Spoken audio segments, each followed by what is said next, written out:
ഞാൻ മോൻസ് ജോസഫ് എന്ന ഞാൻ നിയമം വഴി സ്ഥാപിതമായ ഭാരതത്തിൻ്റെ ഭരണഘടനയോട് നിർവ്യാജമായ വിശ്വസ്തതയും കൂറും പുലർത്തുമെന്നും ഞാൻ ഭാരതത്തിൻ്റെ പരമാധികാരവും അഖണ്ഡതയും നിലനിർത്തുമെന്നും ഞാൻ കേരള സംസ്ഥാനത്തെ ഒരു മന്ത്രി എന്ന നിലയിലുള്ള എൻ്റെ കർത്തവ്യങ്ങൾ വിശ്വസ്തയോടും മനസ്സാക്ഷിയെ മുൻനിർത്തിയും നിർവഹിക്കുമെന്നും ഭരണഘടനയും നിയമവും അനുസരിച്ച് ഭീതിയോ പക്ഷപാതമോ പ്രീതിയോ വിദ്വേഷമോ കൂടാതെ എല്ലാ തരത്തിലുള്ള ജനങ്ങൾക്കും നീതി ചെയ്യുമെന്നും ദൈവത്തിൻ്റെ നാമത്തിൽ സത്യം ചെയ്യുന്നു. ഞാൻ മോൻസ് ജോസഫ് എന്ന ഞാൻ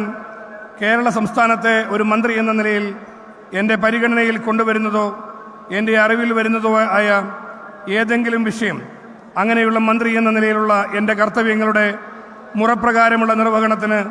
ആവശ്യമാകുന്നതൊഴികെ ഞാൻ ഏതെങ്കിലും ആളുകൾക്കോ നേരിട്ടോ നേരിട്ടല്ലാതെയോ അറിയിച്ചു കൊടുക്കുകയോ വെളിപ്പെടുത്തി കൊടുക്കുകയോ ചെയ്യുകയില്ലെന്ന്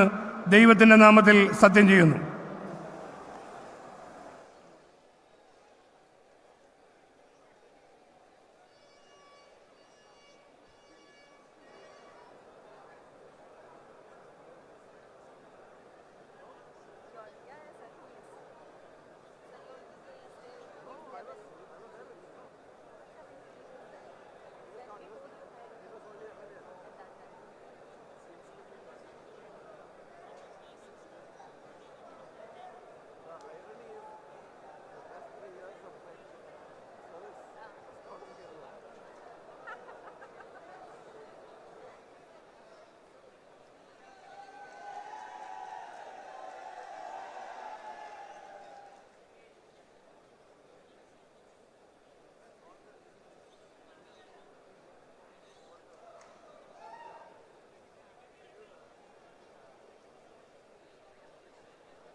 നേരിന്റെ വാർത്തകൾ നിങ്ങളുടെ വിരൽത്തുമ്പിലെത്താനായി സാക് ന്യൂസ് ചാനൽ സബ്സ്ക്രൈബ് ചെയ്തും ഷെയർ ചെയ്തും ഒരു ശരിയായ മാധ്യമ നിലപാടിന് നിൽക്കാൻ ഞങ്ങൾ നിങ്ങളെ ക്ഷണിക്കുന്നു.